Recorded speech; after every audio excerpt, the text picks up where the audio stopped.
প্রিয় শিক্ষার্থী, তোমরা সবাই কেমন আছো? গত ক্লাসে গতদিন তোমাদের শিখিয়েছিলাম মৌলিক গুণনীয়কের সাহায্যে বর্গমূল নির্ণয়। বিশেষ করে তোমরা যারা ক্লাস 7 এ পড়ো তোমাদের জন্য এটা খুবই গুরুত্বপূর্ণ। প্রথম অধ্যায়ে তোমরা দেখবা 2 নম্বর যে অঙ্কগুলো রয়েছে সেই অঙ্কগুলো কিন্তু লেখা আছে ভাগ প্রক্রিয়ায় বর্গমূল নির্ণয় করো 1.1 এ। এখন তোমাদের এখানে তোমরা দেখতে পাচ্ছ আজকে লিখেছি ভাগ প্রক্রিয়ায় বর্গমূল নির্ণয় করো, এবং গত ক্লাসে তোমাদের দেখিয়েছিলাম মৌলিক গুণনীয়কের সাহায্যে বর্গমূল নির্ণয় করো। তাহলে ভাগ প্রক্রিয়ায় বর্গমূল নির্ণয় করার জন্য তোমাদের প্রথমে যেটা জানতে হবে 1 থেকে 100 পর্যন্ত, মিনিমাম 1 থেকে 100 পর্যন্ত তোমার পূর্ণবর্গ সংখ্যা। পূর্ণবর্গ সংখ্যা কি? যে সংখ্যাকে একটি সংখ্যাকে ওই সংখ্যা দ্বারা গুণ করলে যে মানটা পাওয়া যায় তাকে আমরা বর্গ বলি। আর এই বর্গকে বর্গযুক্ত সংখ্যার মানে সংখ্যাটাই হচ্ছে তোমার পূর্ণবর্গ সংখ্যা। আমি যদি তোমাদেরকে একটু বুঝিয়ে বলি, যেমন ধরো 3 গুণ 3 সমান হচ্ছে 9। 9 হচ্ছে বর্গ, এই 9 হচ্ছে বর্গ, 9 এর পূর্ণবর্গ হচ্ছে 3। এই 3টা হচ্ছে পূর্ণবর্গ। কার পূর্ণবর্গ? 9 এর পূর্ণবর্গ। অর্থাৎ আমরা এটাকে প্রকাশ করি হচ্ছে বর্গমূল 9 সমান লেখা যায় 3। যেহেতু তোমাদেরকে আমি এর আগের ক্লাসে মৌলিক গুণনীয়কের সাহায্যে বর্গমূল শিখিয়েছি, সুতরাং তোমরা কিন্তু এটা ইজিলি পারবে। কারণ 9 কে যদি আমরা ভেঙে দেই 1 জোড়া 3 আসে, এবং আমাদের বর্গমূলের নিয়ম ছিল প্রত্যেক জোড়া থেকে একটি করে মান নিয়ে যে মানটা পাই সেটাই হচ্ছে আমাদের ওই সংখ্যাটির মৌলিক গুণনীয়কের সাহায্যে বর্গমূল। আচ্ছা, তোমাদের এখন যেটা তোমাদের মনে রাখাটা খুবই জরুরি, এটা হচ্ছে কি, দেখো আমি তোমাদের একটু দেখিয়ে দিই যে আমরা যদি 1 এর বর্গমূল করলে পাবো হচ্ছে 1, 4 এর বর্গমূল করলে পাবো হচ্ছে 2, 9 এর বর্গমূল করলে পাবো হচ্ছে 3, 16 এর বর্গমূল করলে পাবো হচ্ছে আমরা 4, 25 এর বর্গমূল করলে আমরা পাবো হচ্ছে 5, 36 এর বর্গমূল করলে আমরা পাবো হচ্ছে 6, 49 এর বর্গমূল করলে পাবো আমরা 7, 64 এর বর্গমূল করলে পাবো আমরা 8, 81 বর্গমূল করলে পাবো 9, 100 বর্গমূল করলে পাবো আমরা হচ্ছে 10। প্রিয় শিক্ষার্থী, তোমাদেরকে আমি আবারও বলছি, এই বর্গমূলটা মনে রাখার জন্য তোমাদের আরো একটু অবলম্বন করতে পারো। আমি বলেছি যে কোনো সংখ্যাকে ওই সংখ্যা দ্বারা গুণ করলে যে মানটা পাওয়া যায় সেই মানটা হচ্ছে বর্গ, এবং ওই সংখ্যাটি হচ্ছে পূর্ণবর্গ সংখ্যা। যেমন তুমি 11 কে 11 দ্বারা গুণ করলে 121, তাহলে 121 এর পূর্ণবর্গ হবে হচ্ছে বা বর্গমূল হবে হচ্ছে 11। তোমরা এতটুকু মাথায় রাখবা। যেমন 7 গুণ 7 49, 49টা হচ্ছে মানে 7টা হচ্ছে 49 এর বর্গমূল বা পূর্ণবর্গ সংখ্যা। এখন আমরা দেখব ভাগ প্রক্রিয়ায় কিভাবে বর্গমূল নির্ণয় করি। আমি তোমাদেরকে ভাগ প্রক্রিয়ায় বর্গমূলটা নির্ণয় করাটাই আমি তোমাদের দেখাবো। দেখো, ভাগ প্রক্রিয়ায় বর্গমূলে আমাদের যে মানটা দেয়া থাকবে, যদি আমি শুরুতে লিখি 225, যে মানটা দেয়া থাকবে আমরা এই পাশে একটা বর্ডার দিব, মানে একটা টান দিয়ে দিব। আমরা হাতের ডান পাশ থেকে বাম দিকে 2 ঘর যুক্ত মান যেগুলো আছে, 2টা ঘর যুক্ত মান আমরা একত্রিত ভাবে দেব, 2 ঘর যুক্ত মান। তারপর যদি কোনো সিঙ্গেল মান থাকে, ওই সিঙ্গেল মানটাকে দিয়ে কাজ শুরু করব। কিভাবে?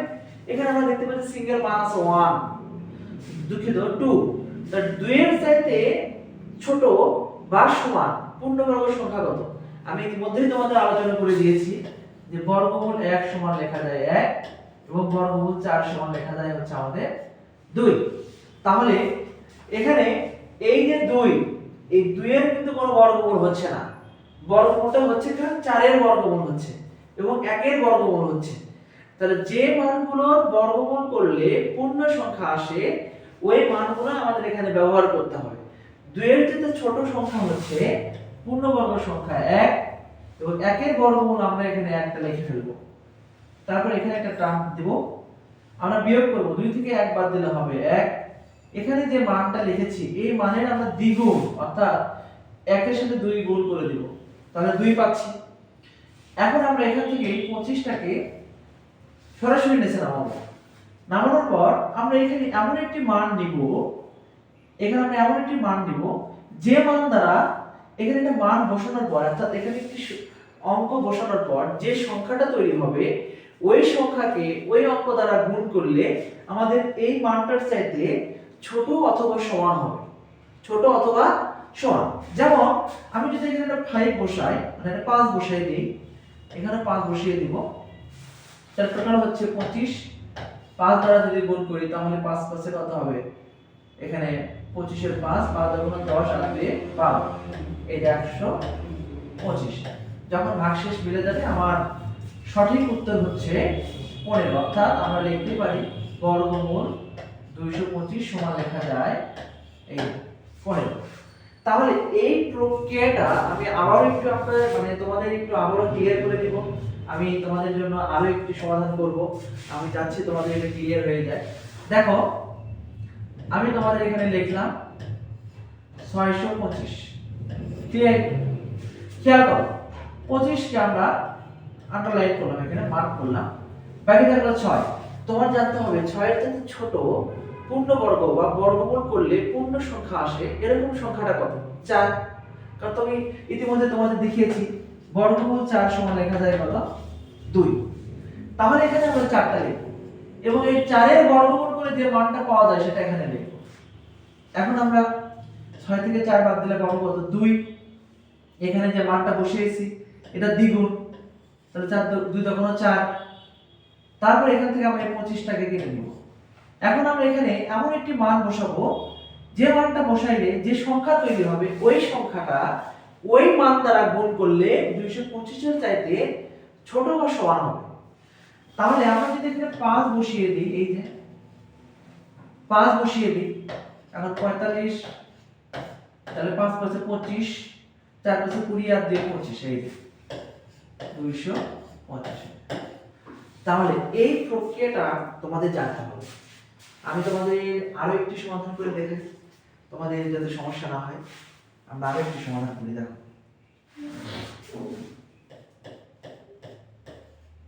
1024, দেখো আমরা 24টা নিলাম, এখানে 2 ঘর আছে, এই 2 ঘর নিব আমরা। আমরা সব সময় হাতে ডান পাশ থেকে 2টা করে ঘর একসাথে নিয়ে কাজ করব। যেহেতু এখানে 10 রয়েছে, আমাদের 10 নিয়েই কাজ করতে হবে। 10 এর চাইতে ছোট এমন কি সংখ্যা আছে যাকে বর্গমূল করলে পূর্ণ সংখ্যা আছে? আমি তোমাদের দেখিয়েছি, এই যে বর্গমূল 9 সমান লেখা যায় 3। তাহলে অবশ্যই আমরা এখানে 9 নিব, তার বর্গমূল করলে পাবো 3, এখানে নিব। এখন দেখো 10 থেকে 9 বাদ দিলে হবে কত? 1 লিখতে হবে। এখানে 3 এর ডাবল হচ্ছে 6 লিখতে হবে। এখান থেকে 24টাকে এখানে নিয়ে আসতে হবে।